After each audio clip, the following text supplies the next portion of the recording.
ठीक है, अब मैं बात करता हूं दूसरे पक्ष से। माना कि बहुत सारी जगहों पे ऐसी सेवकाइयां होती है जहां चमत्कार को नमस्कार करा जा रहा है, लेकिन बाइबल कहती है हमारा कोई हक नहीं है किसी व्यक्तिगत का न्याय करना या उसको जज करना, क्योंकि वचन कहता है कि यीशु न्याय करने वाला है। यीशु मसीह से हम कुछ नहीं छुपा सकते। हम इतने से दिमाग वाले सोचते हैं कि हम भैया हम इनको जाके बोल रहे हैं, मतलब हम सही हैं, हम बिल्कुल एक्सपोज कर रहे हैं, हम तो सच बता रहे हैं। भाई साहब, एक बात अपने इतने से 100 ग्राम दिमाग में जरूर डालना, यीशु मसीह सब जानते, परमेश्वर पिता सब जानता है कौन कितने पानी में है, और न्याय के दिन बाइबल कहती है हम सब खड़े होंगे, सब कुछ सामने पता लग जाएगा। तो मेरा कहने का तात्पर्य यह है कि यस, बहुत सारी चीजें गलत हम देखते हैं, बहुत सारी चीजें हम तो अपनी बोले, हम तो हर जगह देखते हैं, हर जगह गलत देखते हैं, आंखों से बचपन से देखते हुए आ रहे हैं। लेकिन इसका मतलब ये तो नहीं कि हम खड़े होकर उनका मजाक उड़ाएं या हम उनको कंडेम करें या उनके लिए उनको पब्लिकली एक कहते ना शेमफुल महसूस कराएं। नो।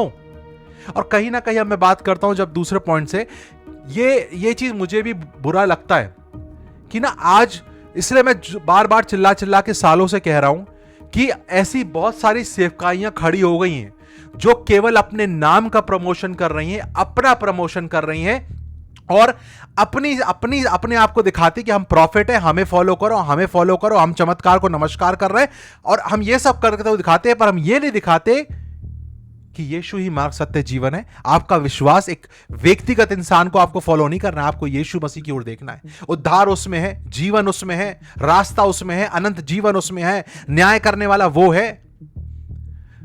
कहीं ना कहीं हमारी मसीहत में भी ये गलतियां हो रही हैं कि हम क्या कर रहे हैं, यीशु की जगह अपने आप को प्रमोट कर रहे हैं, और फिर क्या होता है, ऐसा होता है, हंसी का पात्र बनते। बाइबल भी खुद कहती ना कि तुम्हारे कामों के द्वारा, बाइबल खुद कहती तुम्हारे कामों के द्वारा जो लोग मसीह को नहीं जानते वो जानेंगे। लेकिन इसका विपरीत भी होता है ना, जब तुम्हारे काम ही गलत है, जब तुम यहां पे परमेश्वर की महिमा नहीं करवा रहे, अपनी महिमा करवा रहे हो, तो उससे क्या होगा, हम हंसी का पात्र ही तो बनेंगे।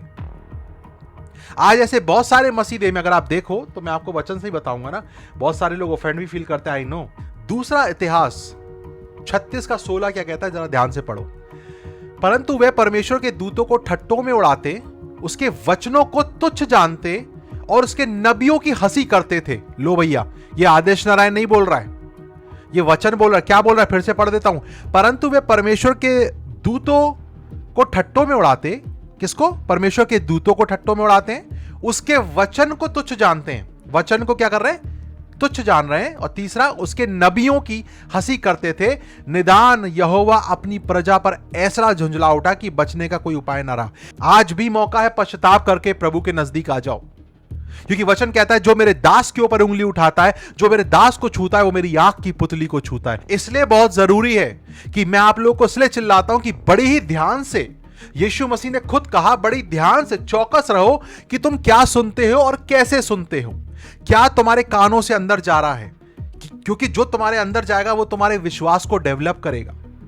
इसलिए मैं बार बोलता हूं, ऐसी मीटिंग्स में, ऐसी जगहों पे जहां पे यीशु ही नहीं है, जहां केवल अपना सेल्फ प्रमोशन करा जा रहा है, जहां पे केवल चमत्कार को नमस्कार करा जा रहा है, ऐसी मीटिंगों में जाओगे तो हंसी का पात्र हो जाता है, क्योंकि वहां पे लोग जो खड़े होकर बोल रहे हैं ना, वो उनको यीशु से मतलब नहीं है। हां, वो यीशु का नाम लेके, प्रेज द लॉर्ड लेके कह के खड़े तो हुए, पर क्या वो मसीह में है, क्या वचन में है, क्या वो वचन से रूटेड है, क्या उनका फोकस यीशु की ओर लोगों को दिखाना है, या सेल्फ स्पिरिचुअल पापा वाला गेम खेलना है।